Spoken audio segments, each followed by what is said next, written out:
Good afternoon, everyone. It's United NA here, and today we're going to be going on about the transfer news so far for today.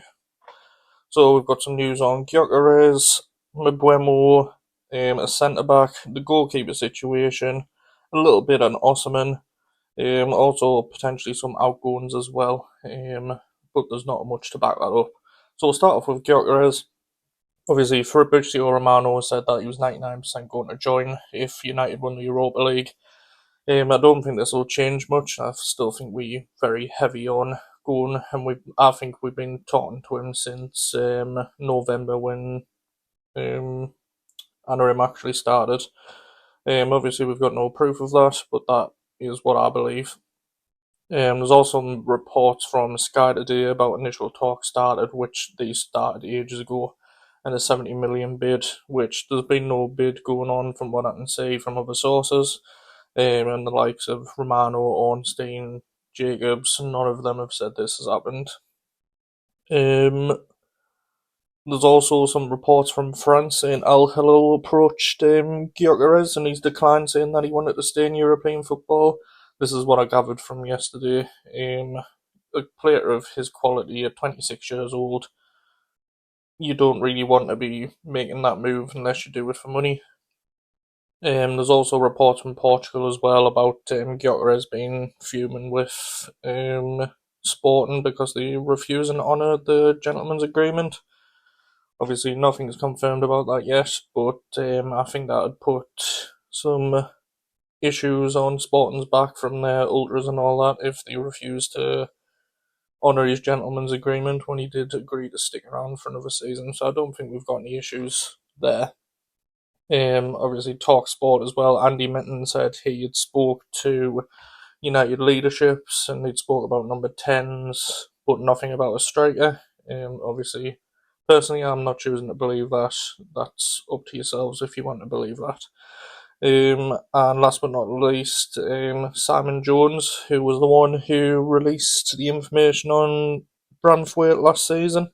He's also confirmed talks are ongoing, and we've spoken to Sporting already, which I think that's what's going to be the case, and I don't think this deal will get done anytime soon, and I think that's chiefly because of our financial situation.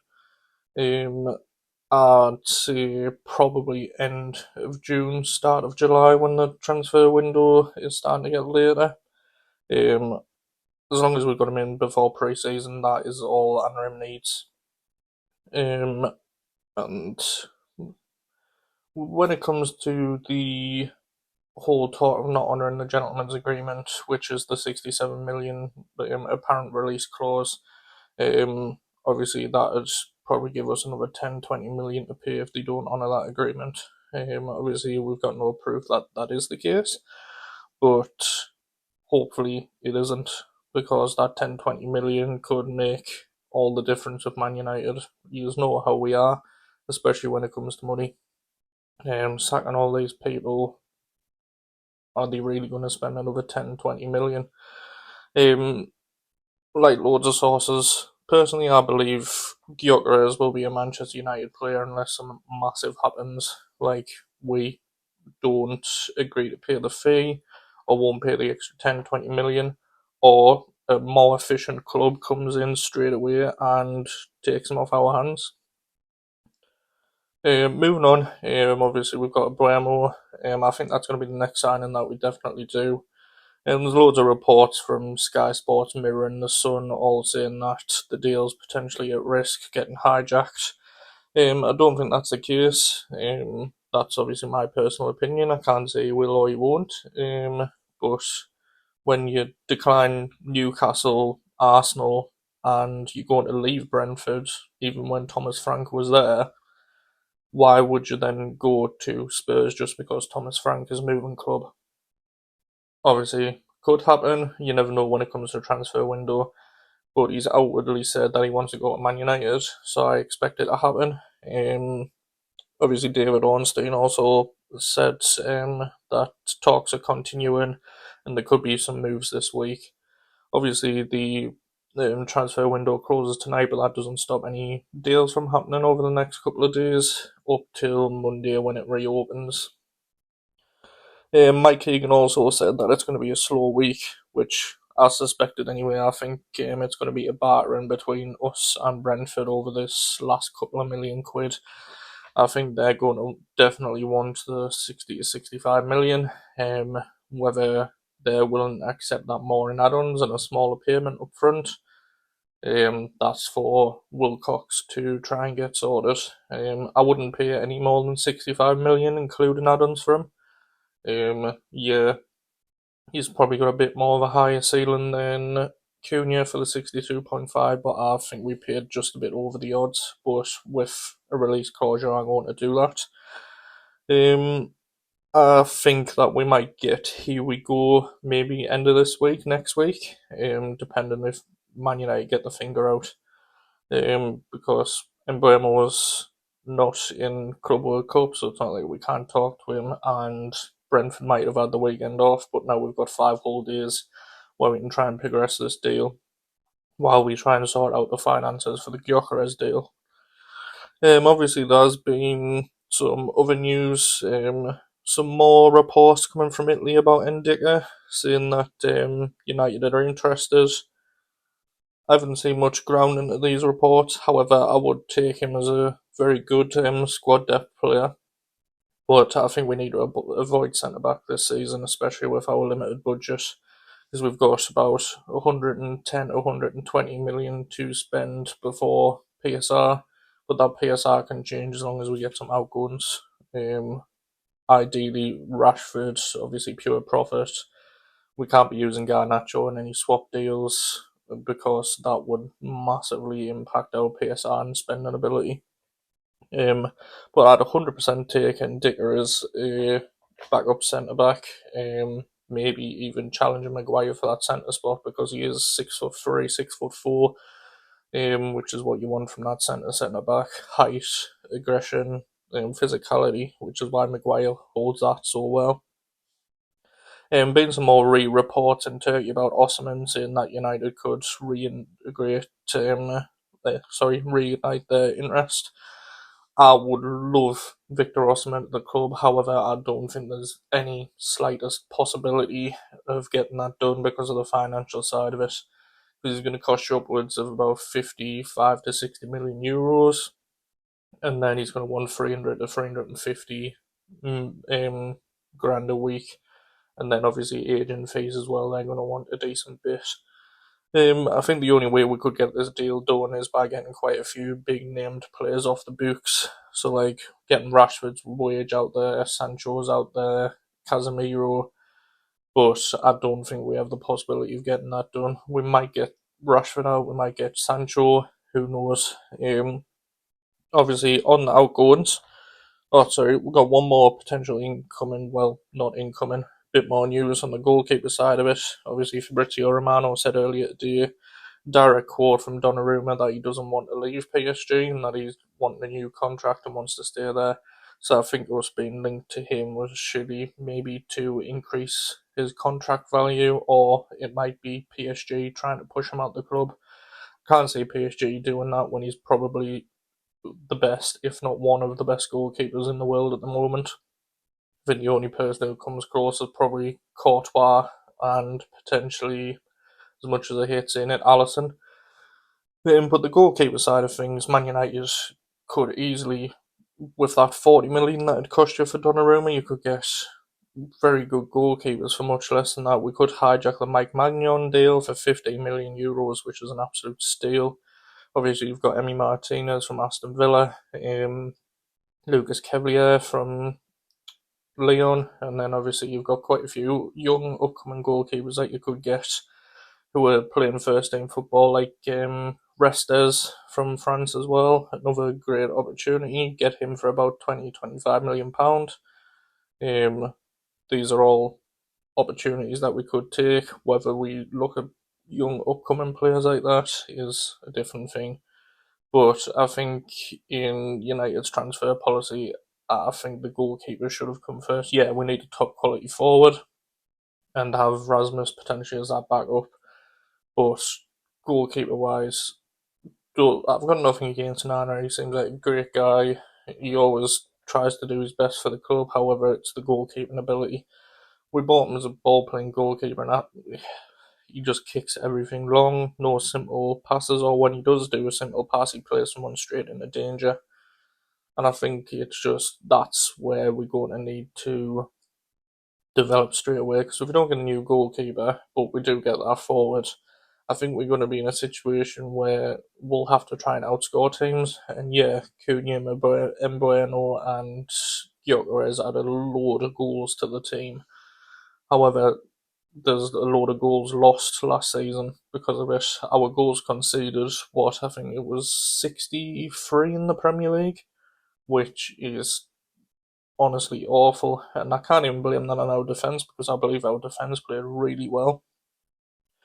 So now just some rumours on outgoings. There was mention about Zirkzee and Højlund from Corriere dello Sport, saying that Milan were interested. Obviously, Højlund's came out and said he doesn't want to leave Manchester United and he wants to stay and try and prove his place.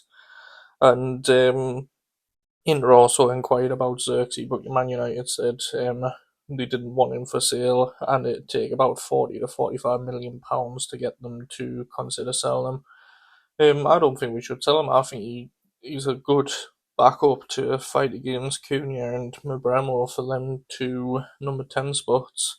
He's definitely not a striker, unless we're going to start playing a false nine, but Nanarim's system, that wouldn't work at all. So I don't see much ground to that. And then there was some reports as well from French outlets about Sancho, that Saudi could be looking to reinvigorate going for him, which would be great because we might be able to get about 35 million pounds from Saudi, whereas other clubs wouldn't look to pay that, and Saudi could easily handle his wage straight up, which I think is someone we definitely need to get straight off the books, because 350k a week, I can't believe that he didn't go to Chelsea. He was getting loads of play time. It's his boyhood club. I think it's just the sheer fact about money. Whether he comes back to United, personally, I wouldn't take him because of attitude. I do think he'd suit the 10 positions because he's good at beating players and he's good at passing. He's very unselfish. However, I think it's his time to go. Whether that happens or not, that's completely on the recruitment team. There was also loads of rumours coming out from Spain as well that maybe Rashford won't be going and we might have a blow there because they might be looking to fully step into getting Luis Diaz. Obviously, from our point of view, I think that is a bit downheartening because they were one of the only people looking at Rashford. But on the other point of view, I think Liverpool are going to want minimum probably about £60 million for Luis Diaz. So I don't know if that's in Barcelona's budget. Obviously, I don't know their budget side of things. I only watch the occasional Spanish football, like the odd Real Madrid match, stuff like that. But I can't see them being able to afford that because I'm pretty sure he's on 180 grand, I think I saw in the story. Which 180 grand and 60 million, I can't see Barcelona affording that. I think United would look to take probably about 30 million for Rashford just to obviously account for his wages. But then Barcelona's got a very high wage bill anyway. But overall, I think definitely we'll maybe get a here we go within the next week or two from Mbeumo, and I think we might pay 45 million plus 20 in add-ons. I think the 20 in add-ons will be 15 in achievable add-ons and 5 maybe a bit higher. 5 being Man United qualify for the top 4, something like that. Obviously, I wouldn't pay anywhere over the 65 million combined. Personally, I'd say offer them 40 million plus 15 million add-ons, which we've already done, they've declined. And then 15 million add-ons, I'd just make them easy add-ons because then they've got a pretty much guaranteed 15 million quid there, and I'd make the add-ons like 5 million, say you get a combined of 19 goals and assists in the Premier League. He plays so many first team games for the other 5 million, then another 5 million. I can't think of an example, but like that. I think you could easily hammer this deal out. Yeah, Brentford might be playing a bit hard to get, trying to get that higher side of the deal because of us being the buying club, but you've got to be realistic. So hopefully I see that getting done within this week or next week. I think we'll get a here we go. And Gyökeres, it's a deal which is going to take time. It's got a lot of financials in, and we aren't in the greatest financial position. Yeah, we could, obviously all these deals we can pay in installments, just like we are for Cunha. Yep. But I think Gyökeres, you're looking end of June, early July. I could be wrong. Hopefully, it might get done faster than that. Like I said, either way, we need as many players in that Anarim wants prior to the end of the transfer window. Personally, I agree with getting a striker, two number 10s, and a midfielder just to add a bit more depth. But personally, I think Ugarte is going to be absolutely key this season in the Anarim system, especially if we're going to be playing Fernandes in that spot next to him. He'll be the holding, clearing up all the ball and giving it to Fernandes to create from deep. So if there's anything further today, anything comes out, I'll be going live again with any more information, and I might do a video later on tonight if there's anything further to add to what I've already said. I thank you very much for watching. Bye.